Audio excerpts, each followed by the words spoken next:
坊落的尽头，地表之上，有一座被风侵蚀的小镇。这里的一切都破碎了，只剩下未开化的虫子、断裂的墙壁，以及一个在废墟中隐藏的幽灵。如果你对他弹琴，他就会送你一颗闪亮的虚野一痕，以及这里荒凉的真相。这就是无名镇，斯之哥最神秘也最被忽视的地方。说无名镇神秘，是因为这是一座完全独立于游戏主线之外的地方，它的位置甚至凌驾于司姆身处的摇篮圣所之上。想要到达这里，需要完成全作最难的跳跳乐，这是一块难度堪比前作苦痛之路的区域。不仅流程冗长、容错低、存档点少，且它需要的跳跃模式十分的反直觉。可以说这条道路完全是对勇气与技术的双重考验。而当你完成这一切，你会惊讶地发现我们的主角大黄蜂其实已经冲出坊落，来到了地表。这里的昆虫甚至不受琴声的影响，这表明无名镇并没有受到斯咒的侵蚀，但它却依旧衰败了。至于原因，小镇尽头的幽灵会告诉我们，来自遥远之地纺丝织物的召唤，同伴皆被蛊惑，甜言蜜语的低语，如今只剩风声。从这段梦语中我们可以得知，是圣堡的知者蛊惑这里的居民离开了他们的家乡，而当所有人离开之后，这里也就逐渐凋零落败了。这似乎是一个悲伤的故事，不仅仅是对这里的居民来说，同时也是对辛苦攀登的我们。就像我在网上看到那样，那些疯狂的跳跃似乎并没有给我们带来什么实质性的收获，但事实果真是那样吗？难道樱桃社在游戏的结尾，在历经千辛万苦后留给我们的，会是一个如此寡淡的结局吗？不，并非如此，甚至恰恰相反。我认为制作组在这里给我们留下了足够的惊喜，这种惊喜不仅为之前的故事做了补充，并且也为之后的 DLC 做好了铺垫。那么这个如此重要的信息究竟隐藏在哪儿呢？答案就在这无名镇随处可见的海螺形建筑上。坦白说，这会是一个相当有迷惑性的线索。当我第一次看到这个海螺时，我的第一反应就是去图鉴里寻找，是否有和它类似的生物。如果有的话，那就可以证明正是这一族的虫子离开了故乡，来到了坊落。不成想，在翻了一会儿图鉴后，竟还真让我找到了些许蛛丝马迹。我竟意外地发现，和我们无数次并肩作战的老爷子加蒙德头上的帽子和这种海螺出奇的相似。难道说老爷子就是这无名镇出身的虫子？他的复仇就是为了无名镇的父老乡亲？我一开始多少也是这么认为的。这事儿其实如果这么说倒也合理，但是当我弹起琴，再看那虫子幽灵的剪影时，却怎么也没法和老爷子映照起来。最明显的是，老爷子有2根长长的触须，这剪影也没有呀。另外再仔细想一想，老爷子说过他的村子曾经遭受了斯咒，他也是为了这个才要打上圣堡讨个说法的。而且在我们击败被虚空侵染的老爷子之后，其实会得到一个他的村落的遗痕。所以说老爷子并不是无名镇出身的虫子，那么那会是谁呢？我的思考此时也和所有的玩家一样陷入了死局。难道樱桃社真的是有意难为玩家，在这里安放了一个不痛不痒的结局？但是正当我为斯之歌的世界观寻找材料的时候，突然发现了一条惊人的线索，而这条线索也将为我们揭开无名镇真正的真相。指挥家，我们第一次遇见他是在结束高庭连战进入房间的时候，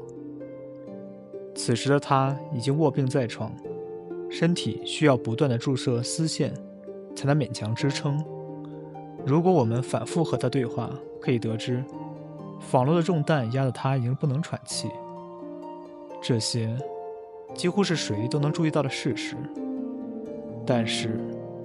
你可曾注意到这一点？留意看他所居住这间房子，这是一座混合风格的房子，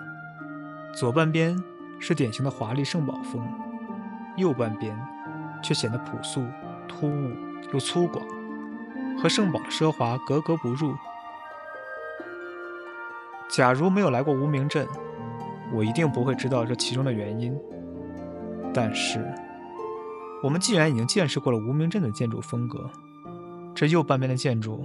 我们还能猜不到吗？对，没错，指挥家所居住的房屋有一半竟然是无名镇的建筑风格，而这也是斯之歌全作唯一一处使用这种混合风格的建筑。这绝不是一个巧合，这几乎可以说明指挥家和无名镇存在着直接的关联，甚至可以说指挥家一族就是无名镇出身，在他来到仿洛后，因为思念家乡才建造了这样一座房屋。但这又该如何解释指挥家那巨大的体型呢？既然老爷子的身形和无名镇的剪影不同，可以被我们当做一个疑点，为何到了指挥家这里却不可以呢？这个问题的答案就在白玉厅。许多人认为白玉厅仅仅是抽取灵丝、焚化尸体、进行灵丝实验的地方，但是根据圣歌音筒以及支线 BOSS， 我们也可以知道这里也是为历代指挥家进行手术的地方。至于这个手术，我认为它不仅仅是为指挥家一族注入灵丝，同时他也在进行一场抽离躯体保留灵魂的实验，而这种实验将为指挥家一族实现永生。还记得仿洛随处可见的蝴蝶吗？这种蝴蝶在白玉厅的一台诡异的仪器附近也可找到。蝴蝶被装在仪器中心的容器内，而这台仪器旁边的房间就是层层堆积的尸体。从尸体的遗物中，我们可以得知白玉厅似乎一直在进行灵魂提取的实验，而蝴蝶就是这种实验的产物。那么既然灵魂可以被抽取，那就意味着它同时也可以被注入，就像指挥家巴拉多尔在病床上一直被注射丝线。但是要想获得永生，丝线的力量并不足够，虫子必须以灵体的形式摒去肉身之后，不断注入灵丝，才能获得这种永生。而这种手术就是在白玉厅完成的。在这之后，指挥家一族便不再具有完整的形体，他的形象就像师父怨魂一样，只不过师父怨魂斗篷下是被灵丝操控的，而指挥家本人身体早已是空空荡荡，他的斗篷仅仅是一种伪装。这也就是为什么我们在游戏中见识过建筑师、图书馆一族的真容，却唯独没有见到过指挥家一族的面目。甚至在第3幕，在他死后，我们也仅仅可以看到一块碎裂的面具。那么尸体呢？凡虫都有遗体，唯独指挥家一族从来没有，你不觉得这很奇怪吗？我相信这正是因为白玉厅的手术，在经历过身体改造之后，指挥家一族已经不再存有肉身，宽阔高耸的斗篷反而更容易彰显他的伟大。而这种永生的诱惑，正是仿洛为他们一族布下的陷阱。正像无名镇的那个幽灵所说，甜蜜诺言的低语，同伴皆被蛊惑。这里我们要注意，诱惑指挥家一族的并不是司母，而是编织者一族。在无名镇幽灵的话语中，我们可以看到织者一词。一开始我认为这个词可以指代司母或者编织者，但是在我调查英文原版后，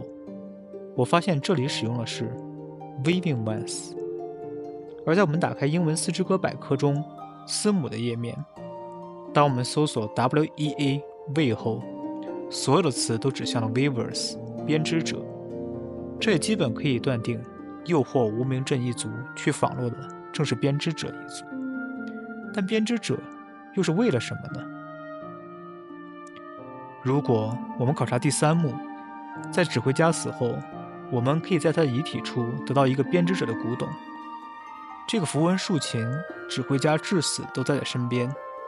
而这也是编织者留给指挥家的遗言。他说：“姐妹们，同族们，重担已移交，凡虫将悉数承担，永不停歇，永不沉寂。”这句遗言表明，编织者一族终于可以卸下统治的重担，而这个重担却也移交给了凡虫。这里的凡虫指的就是指挥家一族，只不过这些继承者从来没有想过，这种永生以及永生带来的权利会是多么的沉重。就连在生命的最后，他都在懊悔，这千斤之重的权杖他是否该接过。而这也是指挥家一族的宿命。至于编织者为何会选中指挥家一族，如果我说指挥家的原型是海螺，你是否能理解呢？在四之歌7年前的预告视频中，我们可以找到一条废弃的材料。在视频中，我们看到和无名镇完全一样的建筑，以及这里生活的海螺型生物。这也表明无名镇的原住民极有可能就是海螺一族。这一点在无名镇左边尽头处看到的一个巨大的海螺化石也可以同时佐证。而如果当我们仔细观察无名镇的幽灵剪影时，会发现这其实并不是一个虫子的形状，而是一个螺壳的形状，并且在这个幽灵身旁就正好有一个海螺的化石。这几乎可以实锤历史上无名镇就是海螺居住的地方。再加上我们在登上无名镇的时候遇上了漂浮生物，这是一种长相酷似海洋生物，但是却漂浮在空中的生物。由此可以猜测，在古代这里曾经是一片大海，这类虫子为了适应环境，如今仍然保留了在海中浮游的姿态，但是如今却是在空气中。可以猜测，在古代这里曾经就是一片大海，而如今的石阶，包括无名镇附近的沙漠，也曾经都是海洋。但是这又和编织者有什么关系呢？想一想海螺吧。我们小时候在海边捡起海螺时，经常会去听海螺内部的海声，因为它内部的共鸣腔导致了海螺本身就像是会唱歌一样。对，歌唱，没错，这正是编织者所需要的才能。司母已经沉睡，圣堡就像是一个巨大的共鸣发声装置，所有的一切都是为了哄骗司母继续入眠。而天生具有共鸣歌唱能力的海螺一族，无疑是完美的继任者。这就好像大蛇丸挑选继任容器时，有着特殊才华的佐助无疑是最优方案。也正因为如此，指挥家一族才是编织者之后访洛真正的统治者。对，你没有听错，不是蕾丝，不是建筑师，也不是图书管理员，而是指挥家。至于原因，看看中心镇的巨型地标建筑吧，仔细看一看，它和指挥家的头盔出奇的一致，包括中心镇的向导帕沃，看看他头上所戴的帽子，这既是中心镇的象征，同时也是指挥家的象征。这里的虫子崇拜的其实是指挥家，而不是被隐藏在摇篮圣所的司母。而指挥家本人在长久的统治中也渐渐萌生了脱离司母的想法。这就是为什么他的居所一半是圣堡风格，另一半则是家乡风格的海螺。这不仅仅是思乡之情，同时也代表着一种新的权力的诞生。就好像指挥家这间房间的丝轴图标，它不是像中心镇那样圆满的丝轴标志，而是有一道裂痕，就好像他居住的房间一样。这道裂痕代表着一种和司母统治的决裂。而这样的裂痕丝轴并不是偶然出现在这里的，它其实正在被刻意生产，就好像历史在不断演进一样。我相信，如果大黄蜂没有进入仿洛，假如斯母依旧稳稳沉睡的话，这种有海螺风格的纹饰，以及这种有裂痕的丝轴图标，将会更多地出现在圣堡，就像如今出现在帕沃头上的帽子一样，它将成为一个圣堡新的图腾。至于指挥家一族和 DLC 悲痛之海的联系，首先我想提一下部分斯之歌玩家可能知道的事情。在3月份斯之歌的一次更新中，樱桃社移除了石阶尽头一个疑似指挥家头盔的图标。据传闻，此次更新将会是 DLC 发布前最后一次大规模更新。我相信樱桃社这个举动绝不是偶然为之的，这几乎是在官方承认指挥家一族和 DLC 的故事直接有关。至于他们的关联点在哪儿，我觉得这首先可以追溯到7年前的那个预告视频。在这个视频中，我们可以看到路灯上的一个类似鱼竿的东西，而这个鱼竿也同样出现在了悲痛之海预告的开端。这几乎可以说是实锤 DLC 内容和这个弃案仿洛湾有直接关系。而仿洛湾的各种海螺建筑又让我们想到了无名镇。假如说无名镇前身就是仿洛湾，海螺生物就是指挥家一族的话，那指挥家一族无疑将是 DLC 故事的核心人物。至于第二点关联，这应该是被所有人都忽略的一点。在我们进入指挥家房间的时候，会看到一个只存在于指挥家居所的图案。这个图案看起来就像是一颗种子，被几片花瓣簇拥着。假如说如果单独看这个图形，确实没有什么特殊之处，但是如果这样呢？同样是被花瓣触手簇拥，中间同样是有一颗果实类的椭圆形图案，甚至连底座的花瓣都是近似的，你还会觉得这个图案是无意义的吗？在我看来，这正是指挥家一族和 DLC 悲痛之海有着密切联系的一个佐证。这意味着指挥家一族也许信奉着一个古老的邪神，而这个邪神在之前的权力斗争中被司母或者是编织者封印在了笼中。也许是因为那个消失的指挥家，也许是因为我们造成了圣堡的异动，那个邪神从笼中逐渐挣脱了。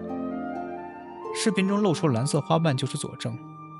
他逐渐的挣脱。至于为何指挥家一族之前没有释放这位古神，我认为也许是指挥家一族也深知这位古神的可怕之处，他并没有选择去解放他。而另一个原因，也许是随着时间的推移，指挥家一族的大部分人也渐渐忘记了这个图案的意义，他们只是依照传统继续在使用它，但是却已忘了它最初代表了什么。就好像今天理发店门口的3色转珠，在古代它其实代表着放血疗法，红色代表动脉，蓝色代表静脉，白色代表纱布。因为古代的医生认为放血是下等人做的事情，于是这项工作就交给理发师。直到1745年，英国乔治2世敕令成立皇家外科医学会，外科医生从此与理发师分家，但理发师门前的3色柱却一直沿用了下来。那么到了300年后的今天，谁还会记得3色柱其实最早是和放血疗法联系在一起的？时至今日，也许就连指挥家一族也忘了这个图案背后的意义，以及它所代表的古神。至于这位古神究竟是谁，现在网络上流传最广的说法是认为他和蓝血之神有着一定的关系。这个猜测最早来源于樱桃社的一个废案。从这个废案我们可以看出，所有的蓝血都来自于这个和 DLC 预告片里相像的囚笼。我觉得这个猜测是有一定道理的，这也侧面印证了为何在第3幕司母被拖入虚空之后，博士的研究马上就成功了。其实这意味着一种封印的松动，一位古神力量的逐渐复苏，势必意味着他的信徒也在逐渐获得他的力量。但这位古神究竟是谁呢？我们是否可以在 DLC 发售前就获得他的样貌呢？这里我有一个大胆的猜想，并且我认为我的猜想是有一定道理的，甚至于我们每个人都曾经见过这位古神，只是我们从来都没有把他和蓝雪联系在一起，那就是酒馆所藏的这个眼睛。从我第一次在酒馆地窖见到大批量的这个眼睛图案，我就非常吃惊。首先，这种眼睛造型本身就非常奇怪，这样的东西在剑锋传奇里象征了霸王之卵，它几乎是通往另一个世界的钥匙，它会让被选中的信徒实现生命的改造。而在《钢炼》这部作品里，它所连接的是真理之门，瓶中小人就是从真理之门处所生出的碎片，它同样有着吸取人生命以及赋予人生命的能力。在另一部更古老的漫画《鬼神童子》中，它代表着卡尔玛蛋，这种蛋也拥有着改变生命的能力，只不过它汲取的是人的欲望。所以你觉得在四之歌中出现的这颗如此诡异的眼睛图案仅仅是一种偶然吗？酒馆地窖，这其实就意味着一个隐藏的新的空间，一个我们未曾踏足的领域。这点和 DLC 的意义是一样的。而这里